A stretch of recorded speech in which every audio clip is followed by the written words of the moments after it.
Yang saya hormati Sekretaris DPC Sumba Timur, yang saya hormati anggota DPR, saudara kita 2 orang, yang saya hormati teman-teman pengurus DPC Kabupaten Sumba Barat Daya, Ketua PAC dan pengurusnya, Ketua Ranting dan anak ranting, yang sama saya hormati Bapak Ibu saudara-saudari yang sempat hadir pada siang hari ini, dan saudara-saudari saya, saudara saya Sri Kandi yang sempat hadir. Terima kasih. Pada hari ini kita bertemu, tidak ada yang secara kebetulan, karena ini adalah satu pertemuan. Jadi puji syukur kita naikkan bahwa karena tuntunan maka kita bisa bertemu, yang walaupun semuanya mendadak, tapi tetap kita pertemuannya tetap jalan.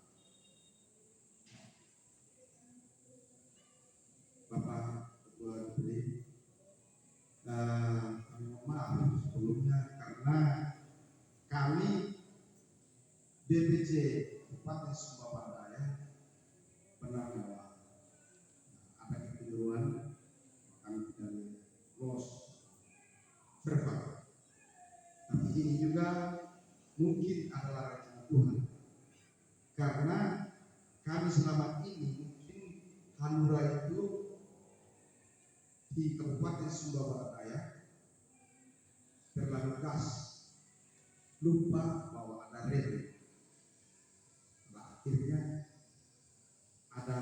kami bukan terangkut pada batu yang besar, tapi kami terangkut pada kritik yang kecil. Tetapi ini adalah pengalaman yang berharga bagi kami, bahwa tanda-tanda alam itu, bahwa dengan kami terangkut di kritik yang kecil, maka ke depan itu pasti kami lebih hati-hati lagi. Tapi kami bangga, kami memiliki seorang pemimpin, Bapak Ketua DPD, memberi support setelah Bapak telepon saya. Akhirnya kami juga seluruh DPC punya semangat, punya energi yang baru. Karena partai ketika dinyatakan tidak lolos, memang secara manusiawi kami memang agak patah semangat juga. Tapi kami yakin dan percaya bahwa partai yang baru saja bisa lolos, apalagi kita punya partai ini sudah partai yang memang dari dulu. Dan kami yakin kecintaannya masyarakat Sumba Barat Daya itu kepada Hanura itu sangat tinggi. Dan setiap kami jalan itu, mulai dari awal pembentukan struktur, tidak ada persoalan, dan di masyarakat kami selalu terima dengan baik. Dan anehnya, ketika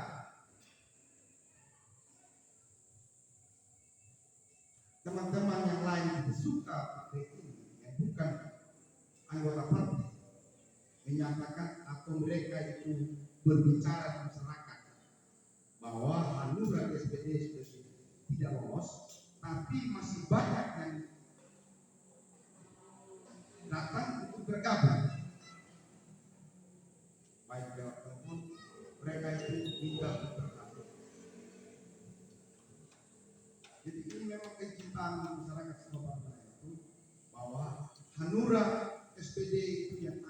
membawa perubahan. Dan teman-teman seluruh kader Hanura simpatisan, mengurus DPC sampai anak nanti, jangan kita kecewakan. Karena kita Hanura itu butuh proses, apalagi kita ini pengurus baru semua, termasuk saya sebagai ketua DPC baru juga. Hanya yang masih yang sudah lama ya, sekretaris ini. Tapi pas sekretaris juga sudah putih rambut, jadi ya yang lupa ini. Jadi Hanura SPD itu dia akan merombak sistem-sistem yang ada yang sudah dijalankan yang lalu. Nah, ini yang harus ditakuti para senior-senior kita. Jangan sampai senior-senior kita itu sudah biasa kena AC, sudah biasa naik turun pesawat, sudah biasa makan enak. Jangan sampai nanti mereka itu tidak seperti itu lagi. Nah, inilah karena memang Hanura SPD itu benar-benar pro rakyat kecil, dan kegiatan-kegiatan kami selama ini benar-benar itu kami pro dan selalu kami bela orang-orang kecil, termasuk yang bagian hukum di lembaga hukum, selalu kami bela itu yang ditindas orang-orang kecil yang jadi korban. Dan Hanura SPD ini bukan Hanura yang dulu. Semua berbicara bahwa Hanura yang sekarang itu dengan Hanura yang dulu. Kami yakin 2024 kami pasti memiliki kursi satu setiap tahun. Kita sama-sama berdoa supaya keinginan kita itu dikabulkan. Kalau sampai Tuhan merestui, jangan sampai kita itu 6 kursi sesuai kita punya pergerakan ini. Dan ini yang ditakuti oleh partai-partai lain. Bahkan partai-partai lain yang senior, bahkan tokoh-tokoh politik yang sudah asal garam, malahan bukan mereka berbicara dengan partai mereka, tapi mereka berbicara partai kita. Jadi ketika mereka berbicara bahwa partai kita, saya itu mengambil kesimpulan bahwa ini adalah cara Tuhan. Artinya lawan politik kita itu tidak mungkin semudahnya dia berbicara tentang kita, karena itu adalah lawan politik kita. Tapi ketika ada kesalahan kecil, maka mereka lah yang bantu kita untuk membanyakan partai Hanura seperti ini. Mereka lah yang akan mengeluarkan energi finansial. Mereka berbicara dari kota sampai ke desa, sampai ke pelosok-pelosok, tapi di masyarakat itu masyarakat berkata bahwa tetap kami di Hanura. Berarti ini adalah salah satu tanda-tanda alam. Karena biasanya kalau sudah mendung itu pasti hujan. Tidak ada kalau tanpa mendung pasti. Tapi kalau sudah dibicarakan mana-mana kebaikan yang bukan teman partai kita, dia sudah berbicara kita, yang walaupun dia berbicara keburukan kita, tapi secara politik bahwa dia sudah bantu menceritakan nama kita, menceritakan partai kita. Inilah keunggulan Hanura. Kalau seandainya kita berbuat baik terus, tidak ada kesalahan, pasti tidak ada berbicara. Partai lain tidak akan buka suara. Jadi kemarin itu soal kemarin kenapa Hanura Sumba Barat Daya tidak fair, dan isu-isu di mana-mana bilang bahwa Hanura tidak lolos, dan bahkan menggoda kader-kader kita. Jangankan kader-kader atau simpati, saya sendiri saja juga digoda. Pada malamnya itu saya akan ditelepon, ditawarkan ketua. Jadi saya bilang, saya orang prinsip. Kalau Hanura tidak lolos, tetap saya lebih baik saya tidak jadi DPR atau tidak mau calon DPR. Saya tetap bertahan karena jiwa saya sudah jiwa Hanura.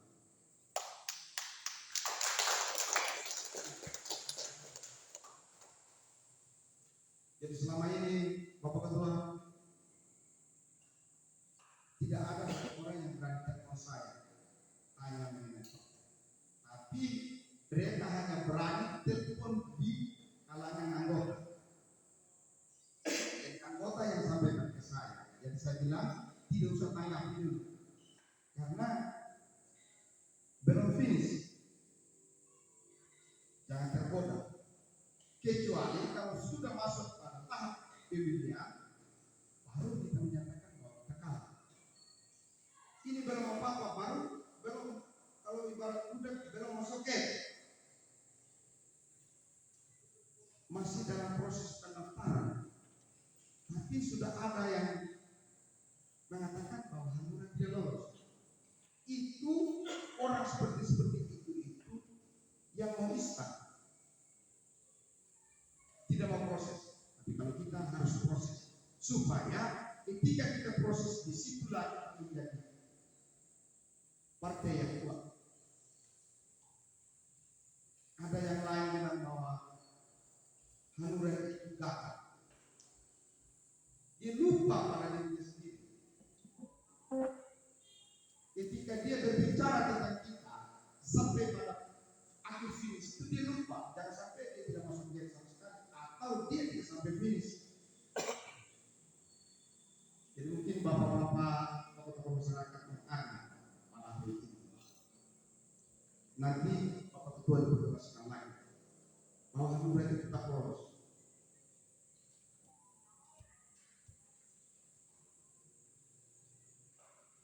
Kenapa kita di SPD itu Hanura selalu diperbincang, malah diusahakan kalau bisa itu tidak lolos, karena dilihat kita punya kualitas, dilihat kita punya bagaimana kebaikan kita di masyarakat.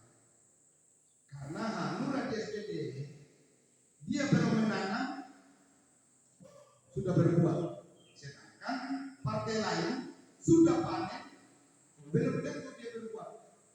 Malahan dia panen bukan hasil dari lahannya sendiri, hasil dari lahan rakyat yang dia bagikan lagi di rakyat.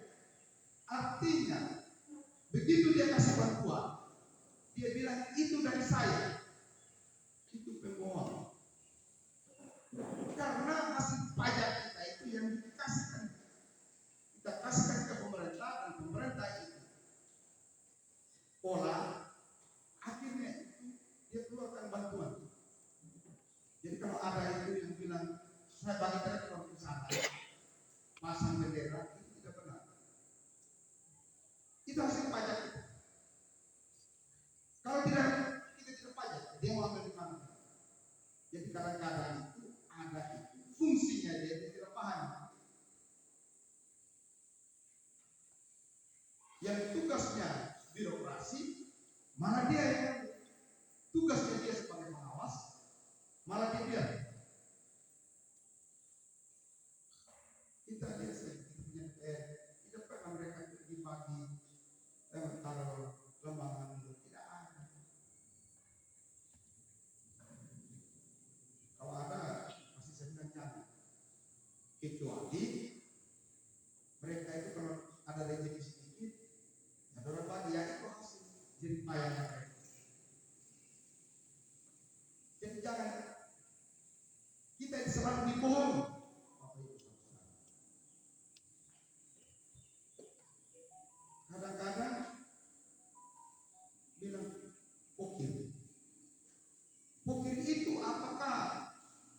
uang dari satu ke tidak. Pokir itu adalah pokok pikiran bagi dia. Tapi sudah pasti pemerintah itu merencanakan. Ada yang lain bikin kelompok di mana-mana. Kelompok yang sudah ada dirombak lagi. Jadi kalau orang-orang seperti itu menanam pohon itu bukan akarnya yang ditaruh di tanah, tapi pucuk. Jadi tidak ada kehidupan. Dan ini Bapak Ibu Saudara harus hati-hati. Jangan sampai kita dibodohi lagi 2006.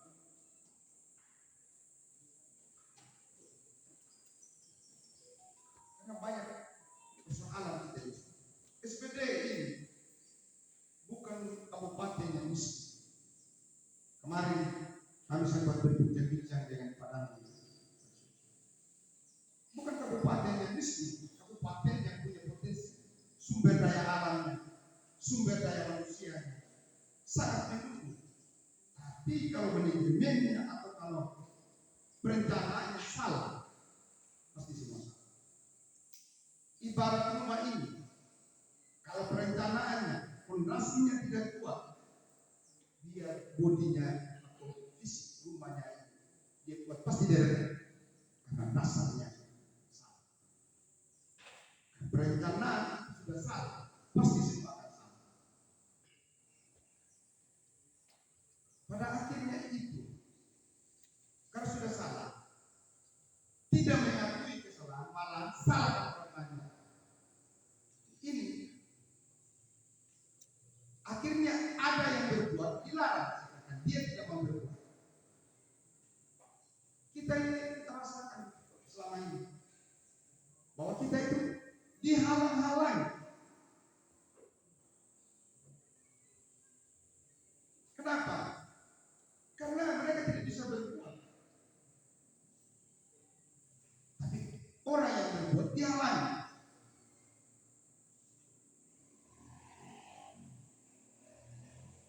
SPD ini kenapa saya bilang kaya? Kita punya pariwisata yang mendukung, pertanian mendukung, peternakan mendukung,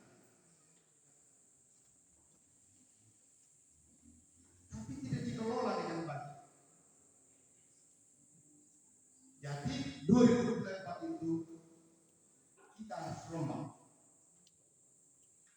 Kita memilih pemimpin yang benar-benar itu pro kepada rakyat.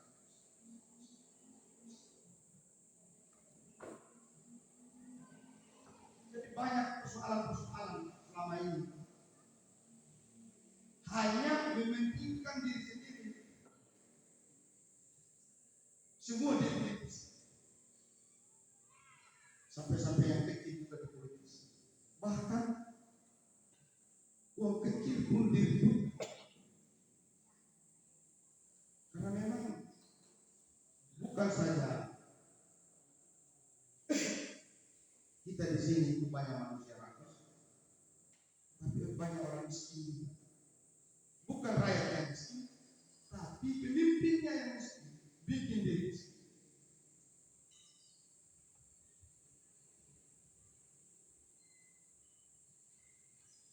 Jadi ini Bapak Ibu Saudara perlu ke depan jangan kita terpengaruh, jangan kita pakai pola lama. Di negara lain itu dia itu sudah beda pemikirannya. Makanya kita SPD, kita di PCA jangan kita pakai fisik, pakai otak. Karena zaman sekarang bukan diandalkan fisik lagi. Kita butuh skill, kita butuh kemampuan, kita butuh pemikiran-pemikiran. Seperti negara-negara yang maju itu, dia tidak kerja, tapi otaknya ya. Kita Indonesia ini, kita SPD ini masih andalkan fisik. Sedangkan fisik itu tidak sama lagi kekuatannya seperti orang dulu dengan orang sekarang. Karena kita sekarang ini lebih banyak makan instan. Kerja 1 jam, capeknya makan 10 jam. Jadi saya harap seluruh pengurus PC ada kesempatan dan sampai nanti itu kita harus kerja keras supaya 2024 kita harus memiliki pimpinan juga supaya kita bisa dan kita bisa mengambil kebijakan.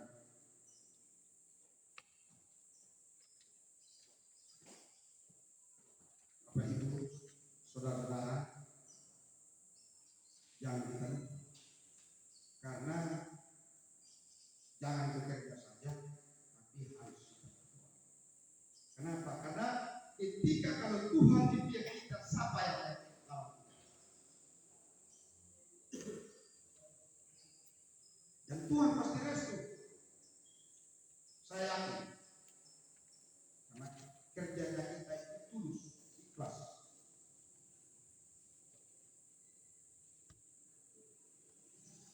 Setelah pulang ini, harapan saya sebagai ketua DPC kita mulai bekerja. Apalagi tadi ketua DPD bilang bahwa segera bekerja, segera kita penjara caleg. Jadi nanti yang PAC-PC pulang dari sini kita penjara. Walaupun sudah ada, tapi kita lihat lagi. Dan kita memilih caleg itu jangan yang hanya datang, duduk, diam dan pulang tidur. Karena banyak sekarang itu yang duduk di DPR itu pergi sidang sudah tinggi kosong. Sampai sana mau berbicara tidak bisa karena aku tidak pulang. Ini dan tidak bermoral. Kalau bisa itu, nah, kalau kita DP yang tidak Kristen, kita cek apakah dia rajin gereja tidak. Kalau dia Muslim dia rajin sholat tidak. Harus. Yang sampai ke DP yang dia orang Kristen, nah tidak pernah gereja itu bahaya. Malah akhirnya sebentar dia duduk, malah dia menjadi musuh di DPR. Ini saja yang saya sampaikan, kurang lebihnya saya mohon maaf.